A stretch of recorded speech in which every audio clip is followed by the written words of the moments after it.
नमस्कार दोस्तों, आप सभी का हमारे भक्ति एंड फन वीडियो चैनल में स्वागत है। आज मैं आप लोग को मार्गशीर्ष विनायक चतुर्थी 2023 की व्रत कथा सुनाने जा रही हूँ। तो चलिए भक्तों, श्रवण करते हैं। शास्त्रों में विनायक चतुर्थी की विशेष महिमा बताई गई है। यह व्रत हर संकट विपदा से साधक की रक्षा करता है। विनायक चतुर्थी का व्रत करने से घर में सुख समृद्धि की कोई कमी नहीं रहती है। इस बार मार्गशीर्ष विनायक चतुर्थी 16 दिसंबर 2023 शनिवार के दिन है, यानी कि आज है। आप सभी को मार्गशीर्ष विनायक चतुर्थी की हार्दिक शुभकामनाएं। तो चलिए भक्तों, कथा श्रवण करते हैं। श्री गणेश चतुर्थी व्रत की पौराणिक कथा के अनुसार एक बार भगवान शिव तथा माता पार्वती नर्मदा नदी के किनारे बैठे थे। वहां माता पार्वती ने भगवान शिव से समय व्यतीत करने के लिए चौपड़ खेलने को कहा। शिव चौपड़ खेलने के लिए तैयार हो गए, परंतु इस खेल में हार जीत का फैसला कौन करेगा, यह प्रश्न उनके समक्ष उठा।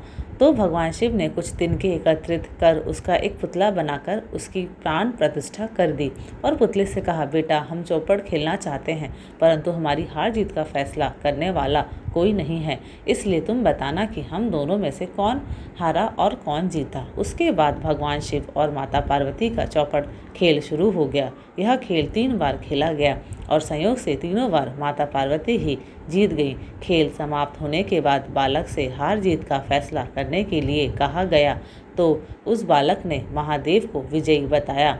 यह सुनकर माता पार्वती क्रोधित हो गईं और क्रोध में उन्होंने बालक को लंगड़ा होने, कीचड़ में पड़े रहने का श्राप दे दिया। बालक ने माता पार्वती से माफ़ी मांगी और कहा कि यह मुझसे अज्ञानतावश ऐसा हुआ है, मैंने किसी द्वेष भाव में ऐसा नहीं किया। बालक द्वारा क्षमा मांगने पर माता ने कहा, यहाँ गणेश पूजन के लिए नाग कन्या आएंगी, उनके कहे अनुसार तुम गणेश व्रत करो, ऐसा करने से तुम मुझे प्राप्त करोगे। यह कहकर माता पार्वती शिव के साथ कैलाश पर्वत पर चली गईं। 1 वर्ष के बाद उस स्थान पर नाग कन्याएं आईं। तब नाग कन्याओं से श्री गणेश के व्रत की विधि मालूम करने पर उस बालक ने 21 दिन लगातार गणेश जी का व्रत किया। उसकी श्रद्धा से गणेश जी प्रसन्न हुए। उन्होंने बालक को मनवांछित फल मांगने के लिए कहा। उस पर उस बालक ने कहा, हे विनायक, मुझ में इतनी शक्ति दीजिए कि मैं अपने पैरों से चलकर अपने माता पिता के साथ कैलाश पर्वत पर पहुंच सकूं और वे यह देख प्रसन्न हों। तब बालक को वरदान देकर श्री गणेश अंतर्ध्यान हो गए। इसके बाद वह बालक कैलाश पर्वत पर पहुंच गया और कैलाश पर्वत पर पहुंचने की अपनी कथा उसने भगवान शिव को सुनाई। चौपड़ वाले दिन से माता पार्वती शिव जी से विमुख हो गई थीं, अतः देवी के रुष्ट होने पर भगवान शिव ने भी बालक के बताए अनुसार 21 दिनों तक श्री गणेश का व्रत किया। इस व्रत के प्रभाव से माता पार्वती के मन से भगवान शिव के लिए जो नाराजगी थी वह समाप्त हो गई।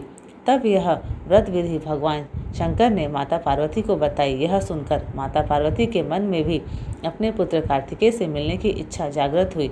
तब माता पार्वती ने भी 21 दिन तक श्री गणेश का व्रत किया तथा दुर्वा, फूल और लड्डुओं से गणेश जी का पूजन अर्चन किया। व्रत के 21वें दिन कार्तिकेय स्वयं माता पार्वती जी से आ मिले। उस दिन से श्री गणेश चतुर्थी का यह व्रत समस्त कामनाओं की पूर्ति करने वाला व्रत माना जाता है। इस व्रत को करने से मनुष्य के सारे कष्ट दूर होकर मनुष्य को समस्त सुख सुविधाएं प्राप्त होती हैं। धन्यवाद। आशा करती हूँ कि आपको मेरे वीडियोस पसंद आते हैं। अगर आपको ये मेरे वीडियोस पसंद आते हैं तो प्लीज़ लाइक, शेयर और सब्सक्राइब ज़रूर करें।